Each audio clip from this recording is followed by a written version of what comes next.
Hello and welcome to this Blue Cross College session about the work of our Blue Cross campaigns and public affairs teams. So today we'll find out more about the work that they do and how they help to improve animal welfare. So there is a clue on this picture. So here you can see us delivering one of the petitions to 10 Downing Street. 111,155 people signed this petition asking for greyhound racing to end. So petitions that are backed by more than 100,000 signatures are now considered for parliamentary debate. So this is an important threshold to cross for those involved in campaigning. So let's find out more about our public affairs and campaigning work, and we'll look at this particular campaign to see a ban in greyhound racing in more detail.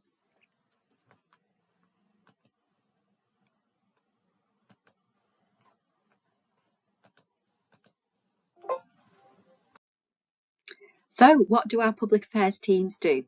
So our campaigns and public affairs teams give pets a voice. We call for a better world for pets and people. Blue Cross campaign on pet welfare issues and fight for changes in legislation to protect more pets and their people. In our 2024 manifesto, we asked the new UK government to tackle some of the most important issues surrounding dog welfare. So this manifesto highlights areas where we need a change in the law to ensure our pet dogs can lead a healthy and happy life. We'd like to see new and improved legislation and laws around dog breeding, responsible ownership and dog control, dog licensing, and an end to greyhound racing. Can you use the words near the top of the screen to fill in the blanks to complete a copy of our manifesto for improvements in dog welfare? So the words we have are support, 2,300, registration and licensing, and neutral. So which of the words fits into the statement on better breeding? So 85% of the public support a system of something for all breeders. What could that be? 85% of the public support a system of registration and licensing for all breeders. So we believe the most effective way to deal with problems with the breeding and selling of dogs is to introduce a comprehensive system of registration and licensing for anyone breeding or selling an animal, plus a commitment to prohibit the breeding of dogs when it's likely to lead to welfare issues for the mother or the puppies. Responsible dog ownership and dog control. So what word fits best here? We call for a nationwide provision of dog control courses. We support an end to breed-specific legislation in favour of evidence-based breed something legislation. The answer is neutral. So 74% of the public believe there should be tougher penalties for owners failing to control their dogs. Responsible dog ownership is an essential aspect of effective dog control, and it's got positive impacts on the dog's health and welfare. Now, it also places responsibility for the dog's behaviour on the owner rather than simply demonising specific breeds. We're calling for an end to breed-specific legislation to be replaced with evidence-based, breed-neutral legislation that covers all aspects of dog control. Dog licences. So what fits here? 70% something, the reintroduction of a mandatory dog licence. The answer is support. So according to research, 70% of people support the reintroduction of a mandatory dog licence for all dog owners. We also want to see statutory licensing of dog walking, boarding and training. An end to greyhound racing. Over how many racing greyhounds died between 2018 and 2022? It's 2,300. Since 2018, over 2,300 greyhounds have died or were put to sleep as a result of their involvement in greyhound racing. We want to see an end to greyhound racing announced as soon as possible, which phases out greyhound racing in England. We currently have over 110,000 petition signatures calling for an end to this cruel sport.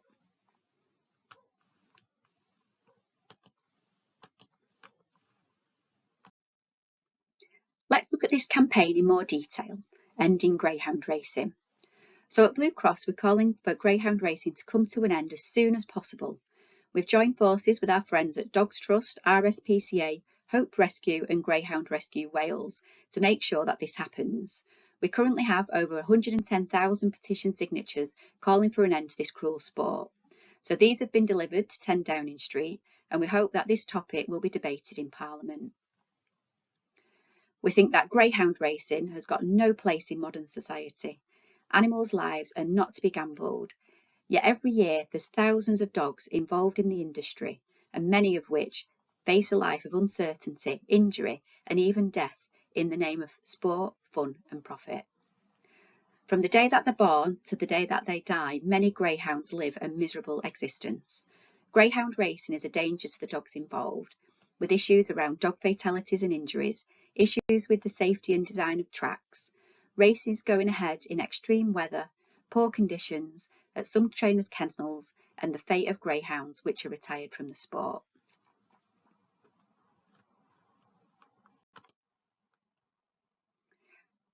Greyhounds, the fastest dog breed in the world. They continue to be raced at tracks in the UK. The fastest dog wins. People try and win some money by placing their bets. I want you to imagine being at the races yourself and you're about to place your bet on what you hope will be the winning dog. So you've got 4 dogs to choose from.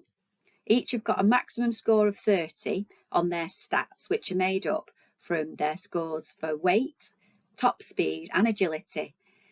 And in a small group, choose which dog you'll place your bet on, and then we'll look at the race and its outcome. Tutors, pause here and press play when you are ready for the race. Shall we find out who wins the race? So here we've got an aerial view of the greyhound track. The dogs line up and then race anti-clockwise around the track, chasing a mechanical hare on the outside. Now they always won in one direction. Now you may have thought Sandy would come first with a score of 22 out of 30, but Sandy didn't come first. So instead of racing at high speeds around tight bends on the oval track, she slipped, crashing and injuring herself so severely she had to be euthanized. Those oval tracks and running in the same direction put immense pressure on the joints, legs, toes and back. There's lots of accidents and sadly some dogs are not given a chance to recover and they're euthanized at the track, or they might suffer amputations. Cooper didn't even make it to the race. Being kept in dirty cramped kennels, fed a poor diet and having to bear constant moving around to and from the races, his health declined and he needed veterinary treatment. The welfare needs of racing greyhounds are not being met on many occasions, meaning that some dogs are in general poor health. Now Bolt, he finished the race in first place, but he collapsed at the finish. He suffered with extreme heat exhaustion, having been made to constantly run in high temperatures for our pleasure. The weather conditions at races can have a huge effect on welfare. Hot temperatures and wet and slippery tracks are very common. Now Charles lost the race. It was his slowest ever time. He was never accounted for again, and we don't know what happened to him. Now sadly, when dogs don't perform well, they're disposed of. There's overbreeding to create the fastest dogs, and sadly, those that don't make the grade are cast out and classed as wastage. If they're lucky, they'll get rehomed, often by a charity, but there's lots of gaps in the data, so it's an unknown just how many dogs disappear. There's a grim reality for greyhounds, and for many years we've worked with the racing industry to try and raise animal welfare standards, but they haven't listened. And in the meantime, thousands of dogs continue to suffer in all these ways and more. Now we believe that greyhounds are family pets and not here for our entertainment. Now let me play a video next and bring you to our call for action.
fantastic update on this campaign was announced in February 2025 when the Welsh Government confirmed they planned to ban greyhound racing in Wales, and they'd seen the strength of feeling on this issue and listened to the public.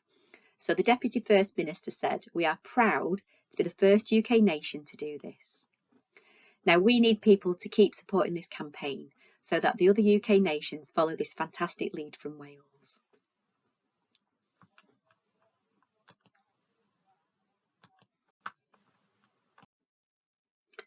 So you saw the video and the update from Wales. Now I want you to reflect on what you've seen and heard about the issue of greyhound racing. Do you think it should continue or should it be banned? Should greyhounds be raced for entertainment and pleasure despite the risks, or should they be allowed to enjoy their lives in family homes as pets? So think about visiting our campaign pages and sharing with your contacts. There's lots of actions people can do to encourage legislators and lawmakers make our country a better place for pets. There's lots of ways you can help the pets at Blue Cross. You can support our campaigns and also volunteer as a campaigner or a fundraiser to share those important messages. For more information, visit our website using the QR code or search Blue Cross End Greyhound Racing. So that's a short insight into the work of campaigns and public affairs here at Blue Cross. Now you can stop the video here, or you can keep watching for an optional research activity to explore the issues surrounding the call to end greyhound racing. If you're stopping the video here, thank you for listening and good luck with your course and future career.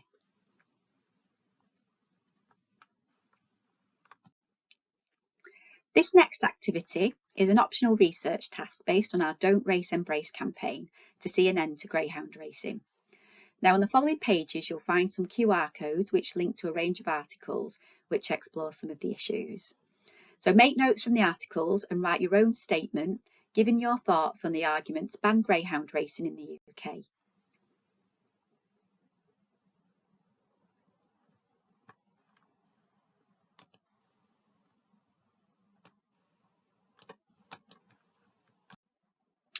So our first article is from Blue Cross News, so you can scan the code to view the article.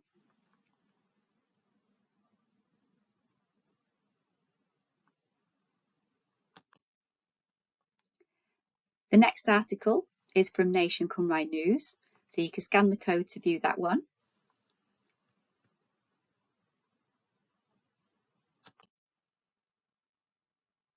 This one is from the Independent newspaper, so you can scan that code to access the article.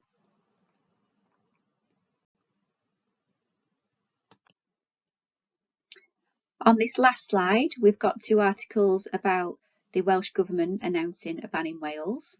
So we have an article from the Welsh Government itself and then one from BBC News.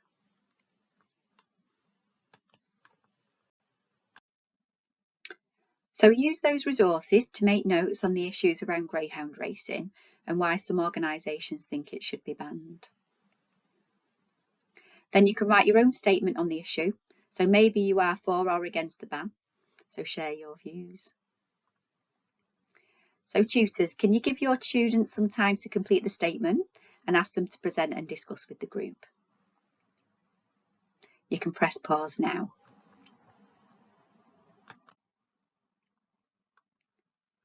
So well done on completing the research task. So don't forget you can visit our campaign pages for more information.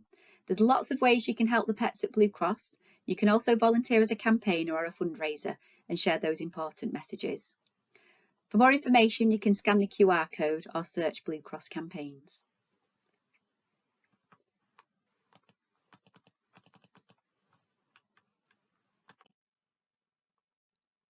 So thank you so much for watching and taking part, and good luck on your course and in your future career. Goodbye.